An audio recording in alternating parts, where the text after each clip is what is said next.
Audio Jungle.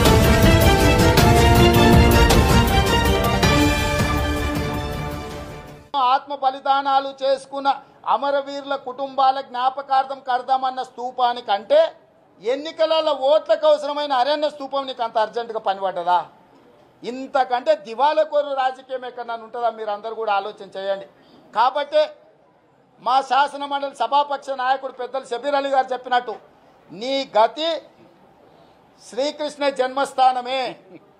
తండ్రి కొడుకులు ఒక దాంట్లో ఉండాలన్నా, పక్క దాంట్లో ఉండాలన్నా, అల్లుడిని తండ్రి కొడుకుని అందరిని ఒక దాంట్లో వేస్తే మాత్రం ఏదో రాత్రిపూట కేసీఆర్ పీక విసికే ప్రమాదం ఉంది. 9 నెలలు ఉండాల్సిన దాన్ని అర్ధాంతరంగా పుట్టుకు అనిపించినావు. ఇప్పుడు చూడు మాకేం గతి పట్టిందో, నీ తొందరపాటు నిర్ణయాలు మాకే గతి తీసుకొచ్చిందో అని. చివరిగా మాకు అర్థమైంది, మాకు అందుతున్న సమాచారం, కుటుంబ తగాదాలు తీర్చడానికి బావా బామ్మార్దుల మధ్యలో పంచాయతీ తెంచలేక, వాటాలు పంచలేక, కేటీఆర్ను ముఖ్యమంత్రి చేస్తా అంటే తిరుగుబాటు చేస్తాను హరీష్ రావు గారిని ఒప్పించలేక, మెప్పించలేక ఉన్న పలంగా చించేసిండు. పంచుకోనికే కష్టమైతే 100 రూపాయలు చెరసగం చించుకున్నాడు అంటే వెనకటికి ఇవ్వడు, నువ్వు సగం నేను సగం అని. ఇవాళ వాళ్ళిద్దరి కొడుకు కళ్ళునికి వంచలేక చంద్రశేఖరరావు గారు ఉన్నకుండా వలగొట్టిండు. ఇక ఓన్రా ఎక్కడికి పోతారో అని చెప్పి, అది ఉంటే ఈయన ప్రాణానికే ముప్పు ఉంది. పదవి ఉంటే కేసీఆర్ ప్రాణానికి ముప్పు ఉందన్న సంగతి గుర్తించే దాన్ని రద్దు చేసిండు. ఇక మళ్ళీ వస్తే చూద్దాం కానీ అని.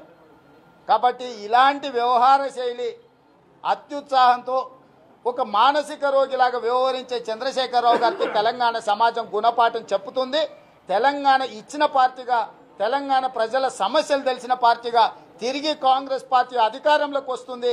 అధికారంలోకి వచ్చిన తర్వాత కాంగ్రెస్ ఏం చేస్తుందో చెప్తలేడని మీరు చెవులున్నా వినిపిస్తలేదో మాకు తెలియదు కానీ రైతులకు 2 లక్షల రూపాయలు రుణమాఫీ చేస్తామని, భార్యాభర్తలకు ఇద్దరికి 2,000 పెన్షన్ అర్హులైన వాళ్ళకి ఇస్తామని, డ్వాక్రా సంఘాలకు 1,00,000 రూపాయలు ఉచితంగా, 10 లక్షల రూపాయలు రుణము, ఇందిరమ్మ ఇండ్లకు 1 రూమ్ కట్టుకున్న వాళ్ళకు 2వ రూమ్ కట్టిస్తామని, అసలు కట్టుకున్న వాళ్ళకి 5 లక్షల రూపాయలు ఉచితంగా ఇస్తామని, మీకు ఎక్కడ ప్లాట్ ఉన్న ఇల్లు కట్టుకోండి అని, చదువుకున్న విద్యార్థులకు నిరుద్యోగులకు 3,000 నిరుద్యోగ భృతి ఇస్తామని చెప్పి ఇలా కాంగ్రెస్ పార్టీ ప్రజలకు మేము గతంలో ఇచ్చిన హామీలు నిలబెట్టుకున్నాం. ఉచిత కరెంటు కావచ్చు, రైతు రుణమాఫీ కావచ్చు, ఆరోగ్యశ్రీ పథకం కావచ్చు, ఇందిరమ్మ ఇండ్లు కావచ్చు, పెన్షన్ కావచ్చు, గతంలో ఇచ్చిన ప్రతి హామీని నిలబెట్టుకున్న పార్టీ, నిరూపించుకున్న పార్టీ కాంగ్రెస్ పార్టీ. ఇవాళ కూడా నువ్వు ఎట్లా చేస్తామని నువ్వు అడుగుతున్నావు కదా, ఎట్లా చేస్తామో ఆనాడు ఉచిత కరెంటు సాధ్యం కాదన్న వాళ్ళని అడుగు. తెలుగుదేశం పార్టీ ఆనాడు ఏం మాట్లాడింది, కాంగ్రెస్ పార్టీ ఏం అమలు చేసింది. కాబట్టి ఈరోజు కూడా రాష్ట్ర ఆదాయం పెరిగింది. రేపు మేము అధికారంలోకి వచ్చేసరికి 2 లక్షల కోట్ల రూపాయల బడ్జెట్ ఉంటుంది ప్రతి సంవత్సరము. ఈ బడ్జెట్ను మేము దోసుకోకుండా, మేము నిజాయితీగా చివరి వరకు పేదవాడికి, తండాలలో, గూడాలలో, మారుమూరు పల్లెల్లో ఉన్న ప్రతి పేదవాడికి సంక్షేమ పథకాలు అందే విధంగా ప్రణాళికలు చేస్తాం. మాకు అనుభవజ్ఞులైన 30 సంవత్సరాల క్రితమే యువ మంత్రిగా పనిచేసిన షబీర్ అలీ గారి నుంచి మొదలు పెడితే 50 సంవత్సరాలు పార్లమెంటరీగా జైపాల్ రెడ్డి గారు, 22 సంవత్సరాలు మంత్రిగా సుదీర్ఘ అనుభవం ఉన్న జానారెడ్డి గారు, ఇలా చెప్పుకుంటూ పోతే ఎంతో మంది అనుభవజ్ఞులైన నాయకత్వము, ఆర్థిక నిపుణులు ఉన్న పార్టీ కాంగ్రెస్ పార్టీ.